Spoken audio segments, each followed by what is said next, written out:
Con todo lo que implicó cantar esta parte de Romanos 8:28 en adelante, me da mucha, siento como que Dios nos puso una especie como de plataforma para la enseñanza. Siempre sucede así. Gracias a Dios por el Espíritu de Dios que nos empata para servir. Y vamos a ver realmente qué es el consuelo de Dios o para qué es el consuelo de Dios. ¿Cuántos quieren ser consolados por Dios? Yo creo que no hay ninguno que no quiera ser consolado por Dios. Y eso precisamente me da mayor interés en predicarles este mensaje. Y vamos a leer este Salmo 119:49. Por favor. Salmo 119:49, vaya a esa enseñanza, a esa escritura, por favor.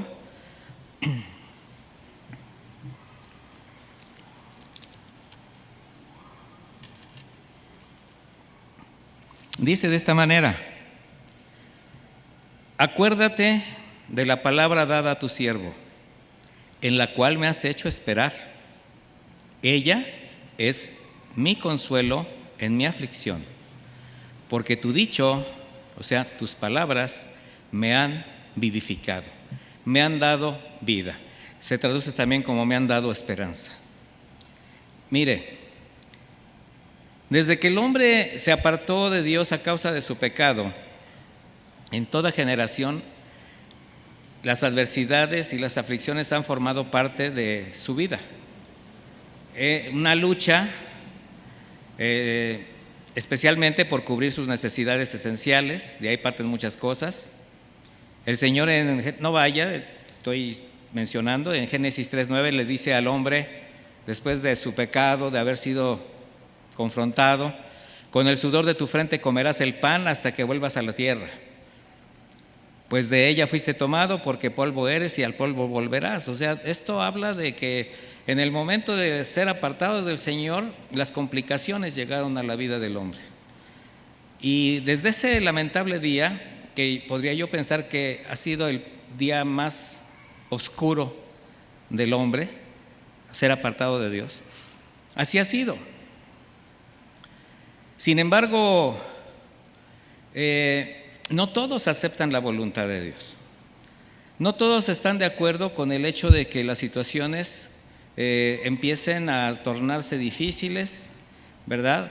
Que pues haya cosas que suceden que nos llevan al límite, ¿verdad?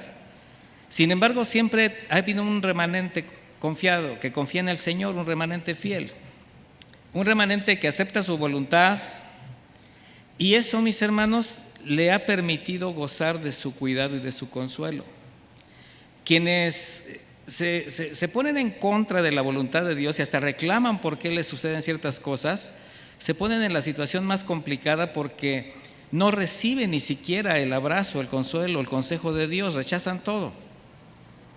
Y en esta escritura que leímos, vemos a David como, a pesar de las circunstancias que se le iban presentando, pues confiaba en la fidelidad de la palabra de Dios, porque así es como nosotros conocemos a Dios, a través de su palabra.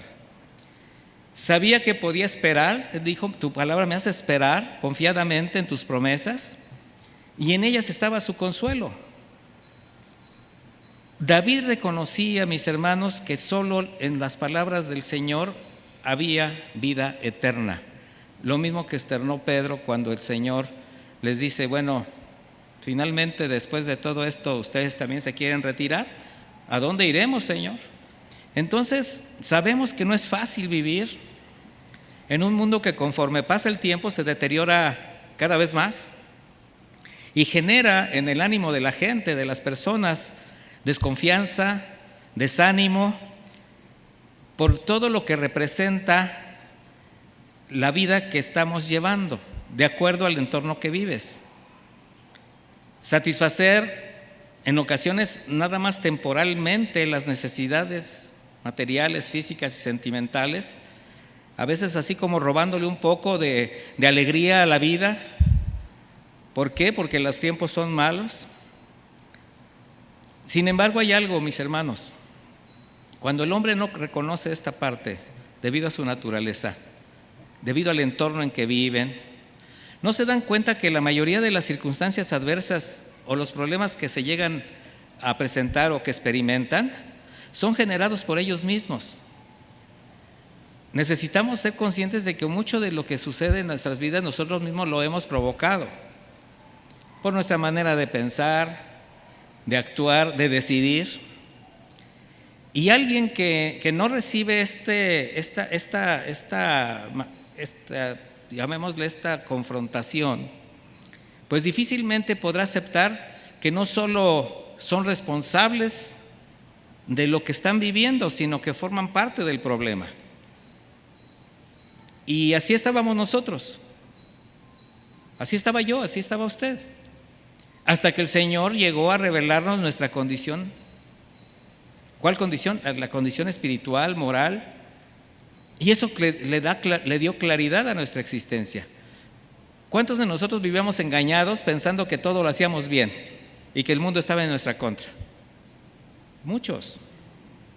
Es así como para los redimidos, pues comenzó una nueva vida con un cambio de posición espiritual delante de Dios, de propósitos, de prioridades que actúan en Él mismo y obviamente delante de Dios, donde el creyente, después de haber experimentado la gracia, ya estoy hablando de alguien que ya ha nacido de nuevo, que ha experimentado el abrazo y el consuelo de Dios por el conocimiento de la palabra, por el carácter que el Espíritu Santo va formando en él. Entonces esta nueva forma de ver las cosas, esta nueva perspectiva, ahora le lleva a sentir también un deber moral hacia sus semejantes. La fe que el Señor nos ha dado, mis hermanos, las convicciones, llevan al creyente a no verse como parte del problema, sino ahora como parte de la solución. Porque sabemos que nosotros podemos ser una extensión del amor, de la misericordia y del consuelo de Dios. Sin embargo, para llegar a ese punto es necesario aprender a depender cada vez más de Dios, fortalecer nuestra fe. Eso es lo que nos permite permanecer firmes para no caer en desaliento, en desánimo ante las situaciones que necesariamente se habrán de presentar. Necesariamente se habrán de presentar. Me refiero a esas situaciones, pruebas, adversidades, que mientras estemos en la tierra, pues todos habremos de pasar por ellas. Sin embargo, bajo la gracia, podemos soportar. ¿Por qué? Porque confiamos en el cuidado de Dios. Esto nos evita muchas circunstancias, caer en la incertidumbre, en el temor, así como quienes no conocen a Dios. Ahora, en ocasiones sorprende ver cómo en algunos creyentes se ve afectada su fe cuando la adversidad toca su puerta. Y ante cualquier eventualidad su fe se achica. ¿Qué necesitan? Fortalecerla, ¿verdad? Porque alguien que se intimida, pues empieza a buscar soluciones, opciones, alternativas, nuevamente conforme las resolvía en la antigüedad, en su vida pasada, conforme al mundo. Y esto es cuando tú ignoras que el Señor está contigo. Empiezas a buscar alternativas. Se han olvidado que la estrechez económica, la pérdida de un trabajo, la dificultad de seguir estudiando, el quebranto de una relación, el deterioro de la salud, la exposición al peligro, el riesgo de morir o la ausencia de un ser querido siempre estuvo presente. O sea, así vivíamos. De ahí la importancia que nuestra fe esté fundamentada en la realidad de la nueva condición que tenemos como hijos de Dios, de hijos que saben depender del Padre Celestial. Y eso es lo que nos permite una certeza. ¿Por qué? Porque sabemos que Dios jamás estará o será indiferente a nuestro dolor, a ninguna aflicción. siempre estará con nosotros. Si yo le pregunto a usted si está convencido de que el Señor siempre está con nosotros, ¿qué me dice? Que sí. Entonces, afirmados en la fe, mis hermanos, podemos vivir en esa confianza que nos permite el propósito de ser instrumentos. ¿De qué? Instrumentos que manifiesten el amor, la misericordia y el consuelo de Dios. Es decir, dar de gracia lo que de gracia hemos recibido. Y después de esta introducción voy de lleno al mensaje. Vaya conmigo a 2 Corintios 1:3, por favor. Yo lo que quise es ponerle un poquito alerta, nada más. Dice 2 Corintios 1:3: Bendito sea el Dios y Padre de nuestro Señor Jesucristo, Padre de misericordias y Dios de toda consolación, quien nos consuela, fíjese, en todas nuestras tribulaciones. ¿En cuántas? Todas. Para que también nosotros, ahí viene la parte interesante, podamos consolar a los que están sufriendo por medio de la consolación con que nosotros somos consolados por Dios. Porque así como abundan en nosotros las aflicciones de Cristo, también por el mismo Cristo abunda nuestra consolación. Si nosotros sufrimos, dice, es para que ustedes reciban consolación y salvación. Si somos consolados, es para que ustedes reciban consuelo y puedan soportar como nosotros cuando pasen por los mismos sufrimientos. ¿Ya se dio cuenta cuál es el sentido de la consolación de Dios? ¿Ya se dio cuenta por qué el Señor siempre está pendiente de nuestras necesidades, de nuestras circunstancias difíciles?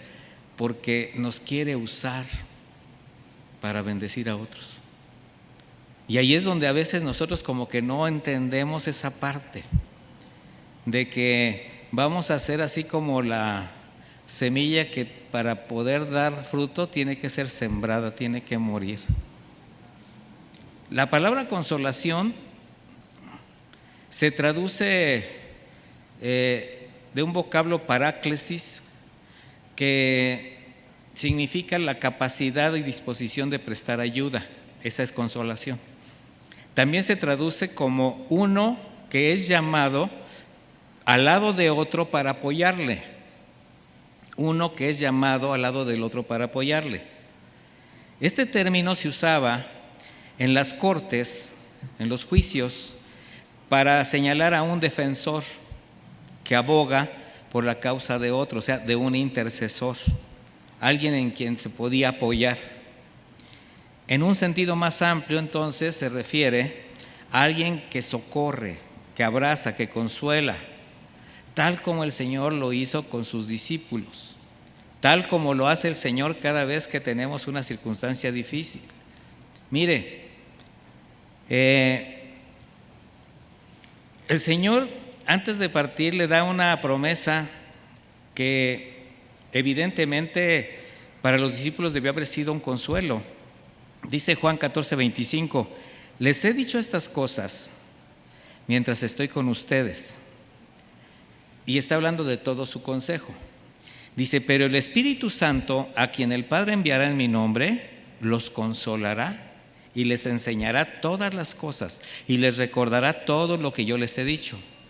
La paz les dejo, mi paz les doy. Yo no la doy como el mundo la da. No dejen que se turbe su corazón y tenga miedo. ¿Usted cree que esta es una palabra de consuelo? ¿Qué cree? Sí. El Señor está preparando el terreno espiritual, moral en sus discípulos, porque Él ya está a punto de partir.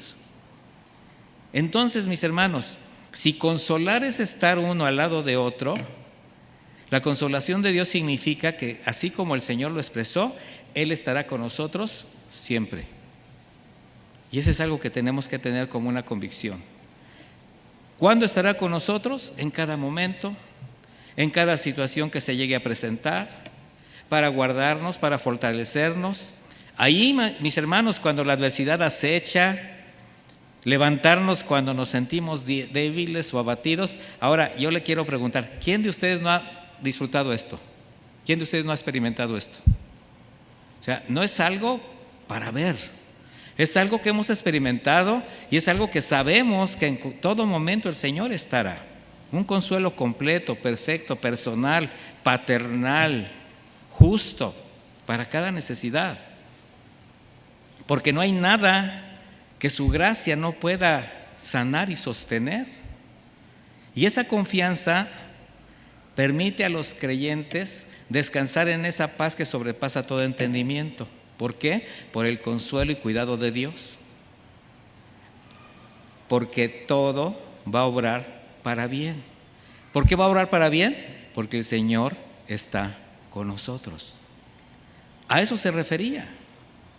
Y a eso se refirió el Señor en sus enseñanzas cuando estuvo en el Sermón de la Montaña, donde dijo en Mateo 5:4, bienaventurados los que lloran. Y si se hubiera quedado ahí, imagínense, dichosos los que lloran. Y usted está llorando y llorando. ¿Cómo voy a ser dichoso? Dichosos los que lloran, porque ellos recibirán consolación. ¿Ya se fijó? Ahí completa el Señor. Dichosos los que sufren, porque ellos serán consolados. También se traduce. Porque el consuelo del Señor, mis hermanos, abriga, abraza al alma afligida en medio de las aflicciones, en medio de cualquier pérdida irreparable. O sea, su consuelo nos sostiene ante la impotencia. El consuelo de Dios nos acompaña en la soledad.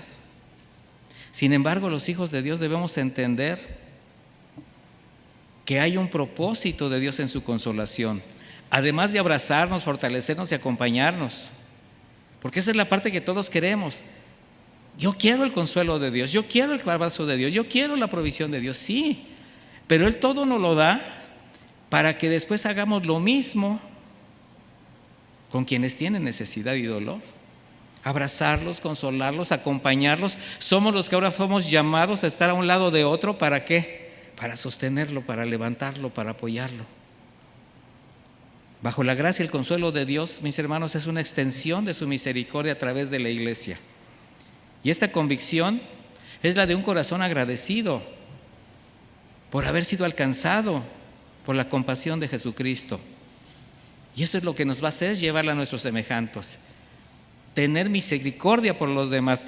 Ahí mismo dice el Señor en Mateo 5:7, bienaventurados los misericordiosos, porque ellos recibirán misericordia.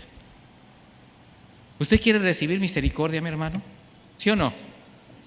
¿Qué tiene que hacer? Misericordia. En la comprensión que sentir compasión por las personas no es tenerles lástima, mis hermanos, no se trata de eso. Compasión es empatía. La compasión te hace experimentar el sufrimiento de los demás y de ponerte en su lugar. Y eso te lleva a padecer por su causa. Esto lo conocemos como llorar con el que llora. Haces de su dolor tu propio dolor. Y eso fue lo que hizo el Señor Jesucristo. Hizo de nuestra causa su propia causa. Dice Proverbios 3:3, nunca se aparten de ti la misericordia y la verdad, átalas a tu cuello. ¿Qué significa esto? Que tener misericordia y ser honestos, ser veraces, debe ser una forma de vida, átalas a tu cuello. ¿Quién de los presentes no ha pasado por situaciones que le han sobrepasado? Adversidades angustiantes que le han hecho sentirse tan abatido, cansado o enfermo, al grado de perder esperanza de encontrar salidas o consuelo a su dolor.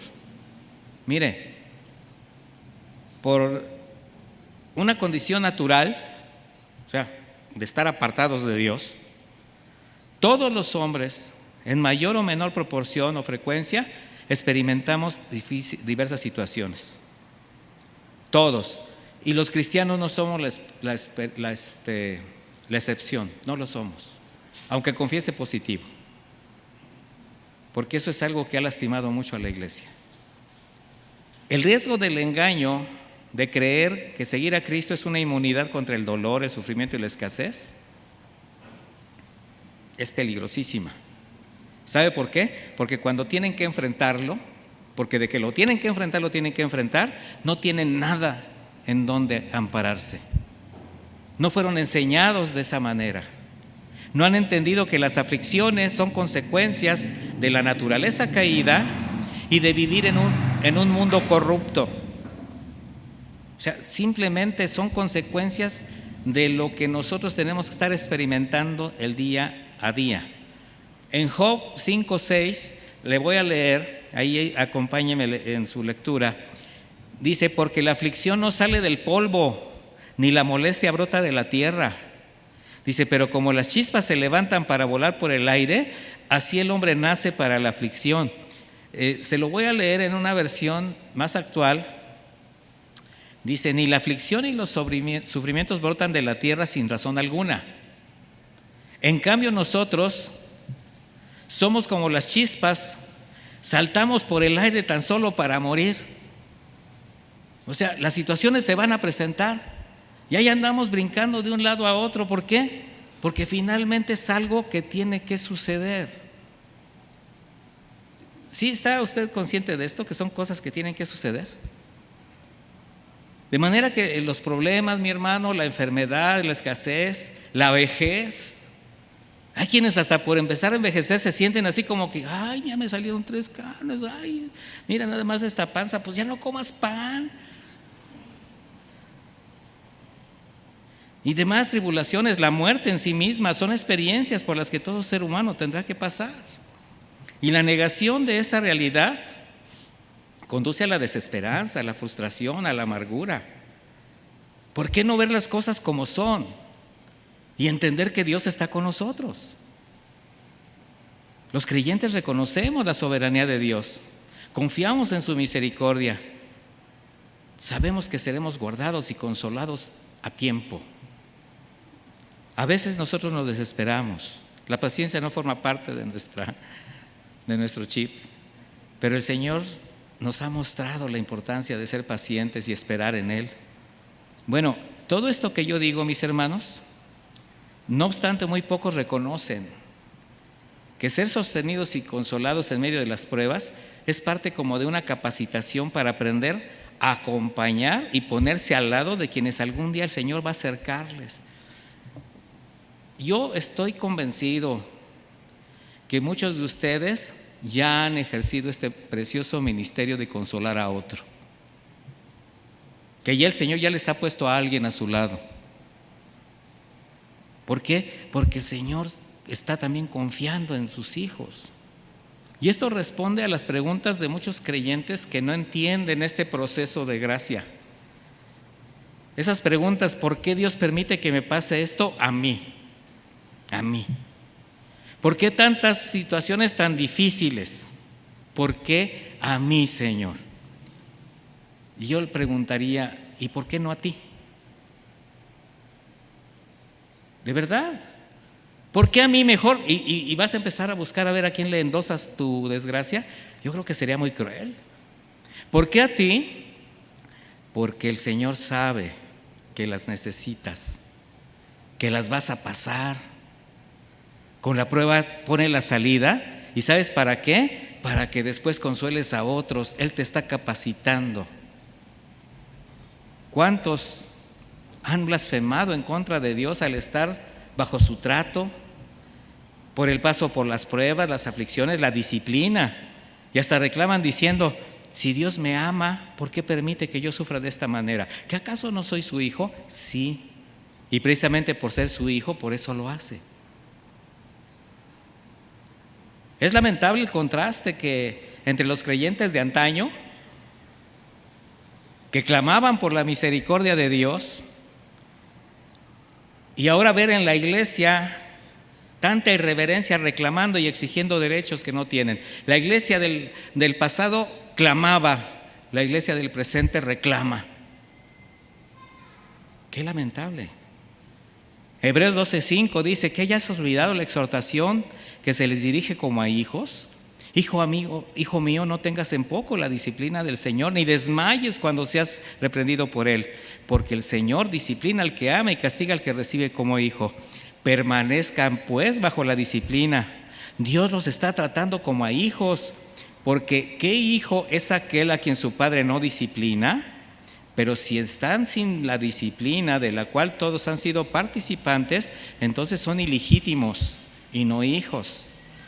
Yo te pregunto, ¿eres hijo legítimo de Dios? ¿Sí o no? Entonces aguántese, porque Dios está moldeando su carácter, lo está capacitando para dar, mis hermanos. Sin embargo, pues no todos piensan así. Hay quienes no disciernen el objetivo de las pruebas y cómo durante esos aparentes malos tiempos el Señor manifiesta de manera especial su consuelo y su misericordia. Mira, del tamaño de tu aflicción ha sido el tamaño del consuelo de Dios. Y finalmente ya estás aquí. Algunos fuera del problema, algunos fuera de la circunstancia, pasaron, aprobados, palomita, qué bueno. Algunos todavía están ahí luchando, pero el Señor no te ha soltado, no te ha dejado, ni te desamparará. ¿Sí está convencido? Dijo el apóstol Pablo en 2 Corintios 4:17, porque esta leve y momentánea tribulación produce una eterna gloria que supera toda comparación. Así fijamos nuestros ojos no en lo que se ve, sino en lo que no se ve, porque lo que se ve es temporal, pero lo que no se ve es eterno. O sea, el apóstol Pablo dice, es un proceso temporal, leves y momentáneas. ¿Por qué lo habla de esta manera el apóstol? Mis hermanos, este leve sufrimiento, estas situaciones por las que pasamos en el día a día, comparadas con la gloria eterna, ¿qué son? Nada. Entender esto hará que entonces las aflicciones sean aprovechadas. Tienes que saber qué sacar de esas aflicciones. Preguntarle al Señor, ¿qué me estás enseñando? Mire, muchas de las cosas que suceden y que el Señor permite es porque en esa capacitación también nos está aprobando y reprobando. Nos está poniendo a prueba, nos está diciendo, aquí te falta esto, tienes esta carencia. Aprovechar las aflicciones para que en el momento que el Señor decida, des de gracia lo que recibiste de gracia, pero para que un corazón esté dispuesto a entregarlo todo, antes tiene que ser quebrantado. Y eso es algo que nosotros a veces no entendemos. El Señor nos mostró el ejemplo. En Isaías 53:3 es uno de los pasajes pues intensos en profecía de los sufrimientos de Cristo. Despreciado y desechado entre los hombres, varón de dolores, experimentado en quebranto, y como que escondimos de él el rostro, fue menospreciado y no lo estimamos. Ciertamente él llevó nuestras enfermedades, sufrió nuestros dolores, y nosotros le tuvimos por azotado, por herido de Dios y abatido. Mas él herido fue por nuestras rebeliones, molido por nuestros pecados. El castigo de nuestra paz fue sobre él, y por su llaga fuimos nosotros curados. Y esta palabra sanados, curados, significa salvados. El Señor, desde que renunció a su divinidad y dejó su gloria para venir a redimir al mundo de su pecado, experimentó el quebranto, mis hermanos, sufriendo las limitaciones de un cuerpo humano. Él no tendría que haber pasado por todo eso. Enfrentó la incomprensión, la calumnia, la envidia, la burla, el dolor. Sabía lo que le esperaba y jamás retrocedió, pero simplemente afirmó su deseo de cumplir con el propósito del Padre. Herido por nuestro pecado, y al entregar su vida en la cruz fuimos redimidos. Él experimentó el quebranto, mis hermanos, para dar vida. De manera que no podríamos permanecer indiferentes ante la aflicción ajena. ¿Se acuerda de aquellos religiosos que se encontraron en el camino a un hombre que acababa de ser abatido por unos ladrones y fueron indiferentes a su dolor?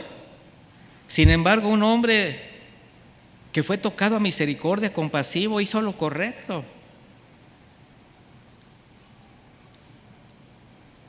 Sin embargo, hay quien cree que Jesús murió en la cruz solo para que sus aflicciones desaparecieran, para llenar su vida de prosperidad. Y esa es una perspectiva muy errada y pobre, egoísta, porque Jesús, al dar su vida por la humanidad, mostró su amor incondicional, mostró el verdadero sentido de la misericordia, enseñándonos que es mejor dar que recibir.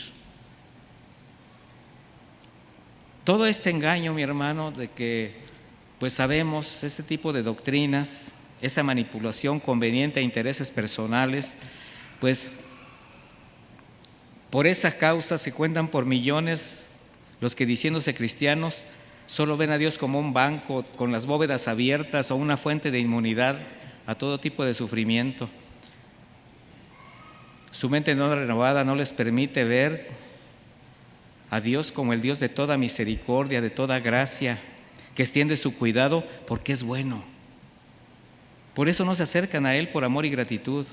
No han comprendido lo que significa buscar primero el reino de Dios y su justicia, esperando que las añadiduras el Señor las extienda sobre sus vidas. Mire, mis hermanos, ignorar que no se trata de evadir las situaciones adversas, sino de recibir el consuelo de Dios, esto nos hace candidatos a recibir el abrigo, la fortaleza y el ánimo que nos va a permitir hacer frente a cualquier aflicción, y también todo eso nos va a permitir en una oportunidad para acompañar, para consolar y apoyar a otras personas que están padeciendo como nosotros. ¿Qué piensa usted acerca de las personas que sin conocerle Dios las ha acercado y usted se ha dado cuenta de sus necesidades y se ha hecho indiferente? Entonces, mis hermanos, si algunos están pasando por experiencias dolorosas o situaciones que ni siquiera alcanzan a entender, no se sorprendan, no se quejen, ni traten de evadirlo, porque además no lo van a evitar. Mejor discierna, pregunte al Señor qué te demanda y entrégalo, porque lo más seguro es que te está preparando para hacer consuelo a otras personas. Yo le voy a hacer un comentario. Solo puedes decir lo siento cuando has pasado por esa misma prueba.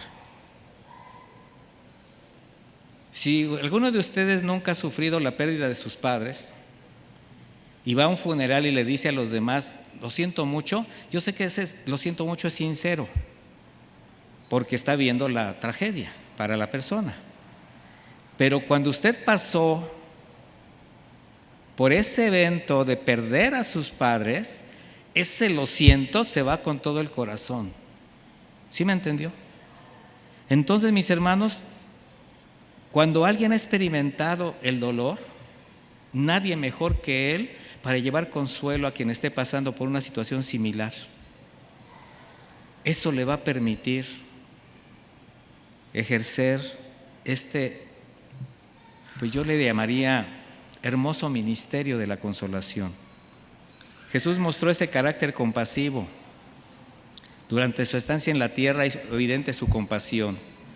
Sin embargo, mis hermanos, no solamente trató con sus necesidades físicas, con su enfermedad o con las situaciones que se les presentaban. El énfasis estaba en el Evangelio, en las buenas noticias, porque eso es lo que realmente la gente siempre va a necesitar para salvar su alma. Esa es la principal necesidad del hombre. Sí, mi hermano, hay que llegar a consolar, hay que llegar a ver lo que las personas están sintiendo. Si el Señor le acerca a la gente, pero recuerde que su necesidad más importante es que su alma se salve. No desaproveche. Entonces, todo este caudal de sufrimientos personales que le permiten dar esa gracia a los demás, también le van a permitir darles la palabra de vida eterna.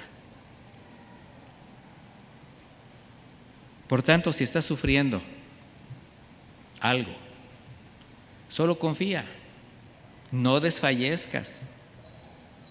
Acuérdese que Dios puede cambiar nuestra tristeza en gozo. Él puede suplir toda necesidad. Él va a sanar tus heridas del alma, te va a levantar de la enfermedad, porque Él siempre estará a tu lado. porque el consuelo del Señor es para ti. Poco antes de ir a la cruz, el Señor dio consuelo a sus discípulos con palabras que encierran una promesa para quienes creen en Él. Les dijo: no se turbe su corazón. Ustedes creen en Dios, crean también en mí. En la casa de mi Padre hay muchos aposentos, si así no fuera yo lo hubiera dicho. Así que voy a preparar lugar para ustedes. Ese es el verdadero sentido de las aflicciones, mis hermanos. Ese es el verdadero sentido del consuelo de Dios. Entender que hay un lugar para nosotros al final de los días. Por eso, con esa convicción, los discípulos pudieron consumar su trabajo. Cumplieron su misión. Pero al mismo tiempo, ellos siempre experimentaron el cuidado y el consuelo de Dios. Usted debe conocer, si lee la Biblia, una gran cantidad de eventos por los que pasaban los apóstoles y el Señor los rescataba y el Señor los sacaba. ¿Por qué cree? Porque estaba con ellos, porque había todavía mucho que hacer. En el libro de los Hechos, usted sabe que ahí se narra la persecución que se hizo de los primeros cristianos. Bueno, Herodes acababa de matar a Jacobo, el hermano de Juan, o sea, acababa de matarlo. Y como se dio cuenta que eso agradaba a los judíos, mandó encarcelar a Pedro. O sea, él quería congratularse con los judíos, con los religiosos de ese tiempo, los mismos que mataron a Jesucristo. Y en Hechos 12:6 dice: la noche en que Herodes lo iba a sacar, o sea, lo iba a llevar para hacer, ya condenarlo, Pedro estaba durmiendo entre dos soldados, sujetos con dos cadenas, y frente a la puerta también había guardias que vigilaban la cárcel. De pronto una luz iluminó la cárcel y le apareció un ángel del Señor, el cual tocó a Pedro en el costado para despertarlo y le dijo: deprisa, levántate. Y al instante las cadenas se le cayeron de las manos. Entonces el ángel le dijo: recoge tu ropa y átate las sandalias, envuelve tu manto y sígueme. Y dice, y Pedro obedeció. Después, si ustedes van a la narrativa completa, se van a dar cuenta que el mismo Pedro estaba estupefacto, no sabía qué había pasado. Cuando llega a la casa donde estaban sus hermanos, toca la puerta, no le querían abrir, pensaban que dice que es Pedro, ¿cómo crees? Él está preso, lo van a matar. No, ahí estaba. El Señor está con nosotros. Pablo testificó muchas veces de cómo Dios permitía durante su ministerio situaciones que rebasaban su entendimiento. Y eso lo hizo depender cada vez más de su gracia.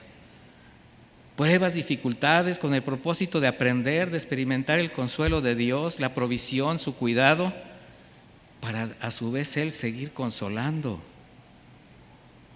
Dice 2 Corintios 1:8, hermanos, no queremos que ustedes ignoren nada acerca de los sufrimientos que padecimos en Asia, porque fuimos abrumados de manera extraordinaria y más allá de nuestras fuerzas, de tal modo que hasta perdimos la esperanza de seguir con vida. Pero la sentencia de muerte que pendía sobre nosotros fue para que no confiáramos en nosotros mismos, sino en Dios que resucita a los muertos. De tal manera que, mis hermanos, Dios permitía que sufrieran de esa manera para aprender a no confiar en sus fuerzas. De esa manera los llevó al límite. De tal manera que decían, Señor, pues si todavía tengo aquí algo que hacer y me matan, pues tú tienes el poder de resucitar a los muertos. Así como Abraham con Isaac, papá, traemos la leña, traemos todo. ¿Y dónde está el sacrificio? Dios proveerá. Él tenía una promesa y sabía que Dios la cumpliría. Entonces, mis hermanos,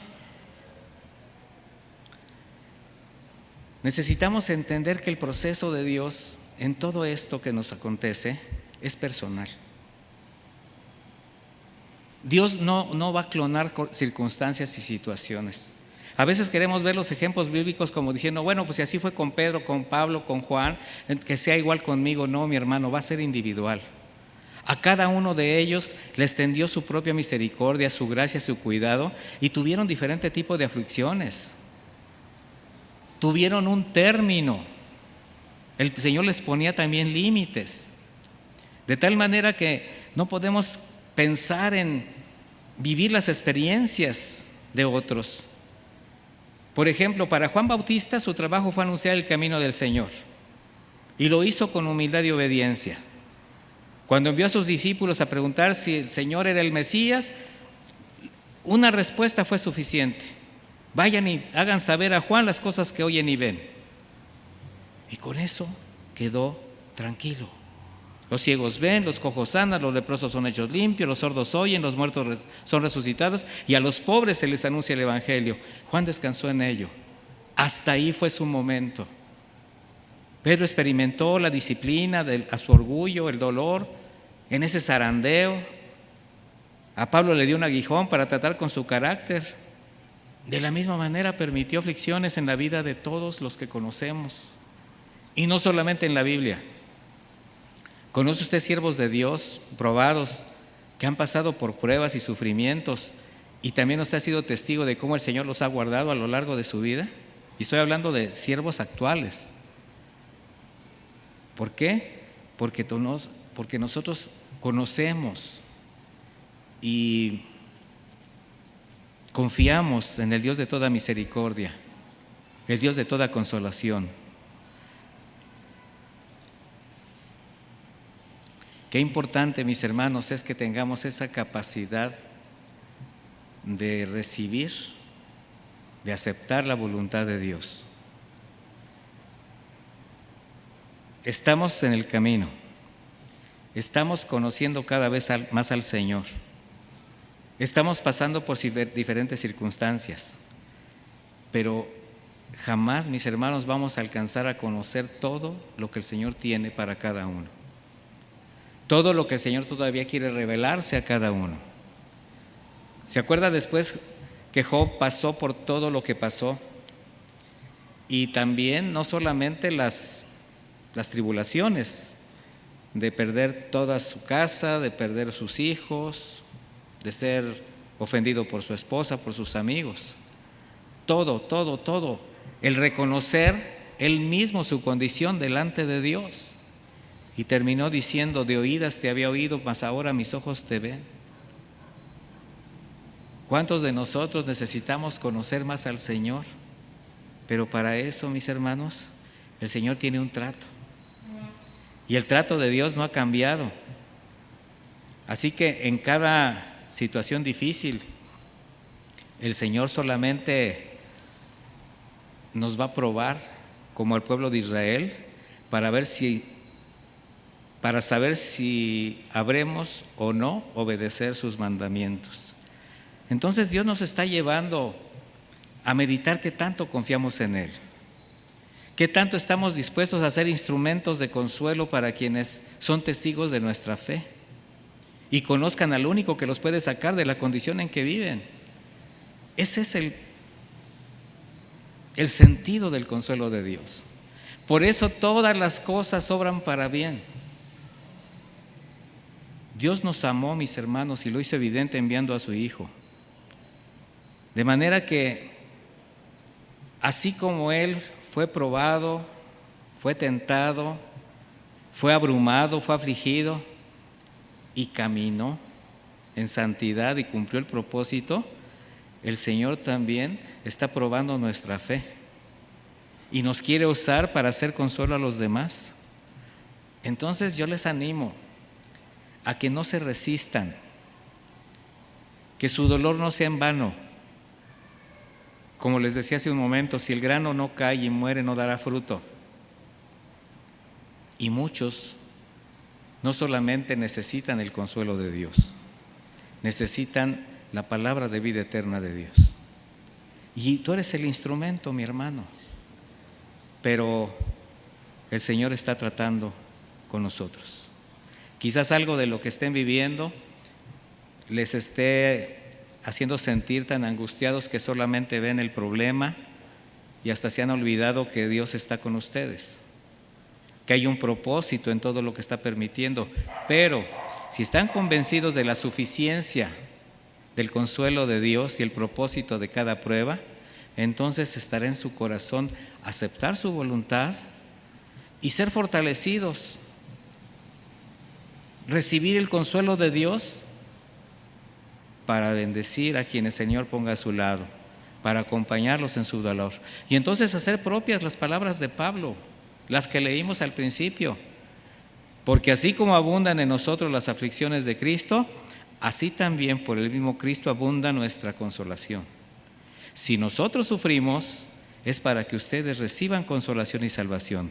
Si somos consolados, es para que ustedes reciban consuelo y puedan soportar como nosotros cuando pasen por los mismos sufrimientos. ¿Tienes en tu corazón el ser un instrumento de consuelo y de amor? ¿O te vas a quedar quejándote, incluso blasfemando, compadeciéndote, cuando el Señor lo que está haciendo es poner su espíritu en nosotros, poner su carga en nosotros, poner su propósito en nosotros? Y mientras tanto, mientras sucede lo que tenga que suceder, no te olvides que Dios siempre estará contigo, siempre estará a tu lado. Su consuelo te acompañará a donde tú vayas. Su consuelo, su consolación, su cuidado, su provisión, sin importar lo que venga, mi hermano. No veas el problema inmediato. Trata de ver con la perspectiva de Dios. Y si no te alcanza, pídele discernimiento, seguramente te lo dará. Él no te dejará sin una palabra de aliento, de consuelo, sin algo que te convenza de que Él está contigo. Así que, mis hermanos, el Dios de consolación, el consuelo de Dios, el verdadero sentido de ser consolados por Dios. Yo le voy a invitar a que se ponga de pie, mi hermano, para que oremos. Yo sé que la mayor de las veces cuando pasamos por alguna situación difícil nos centramos más en nosotros mismos, y eso es algo natural. No le debe condenar, no le debe hacer sentir mal. Pero hoy el Señor nos habla de otra forma. Hoy nos dice: todo eso que te está afligiendo tiene un propósito. Esa prueba que estás sacando adelante, esa situación que ya superaste, de esa lucha que te levantaste, tienes que tomar, tienes que aprovechar, porque alguien ya fue bendecido, nada más por el hecho de ver tu fe. Ya fue bendecido, aunque tú no te des cuenta. Pero también hay alguien que necesita una palabra de consuelo, que necesita un abrazo, que necesita a alguien a su lado, cuando menos para que lo escuche. Y que el Dios de toda consolación y misericordia toque su vida. Tú eres el instrumento, mi hermano. Iglesia, nosotros somos el instrumento. Y mientras el Señor regresa o nos lleva, cumplamos nuestro ministerio. Así que no te achiques ante las pruebas.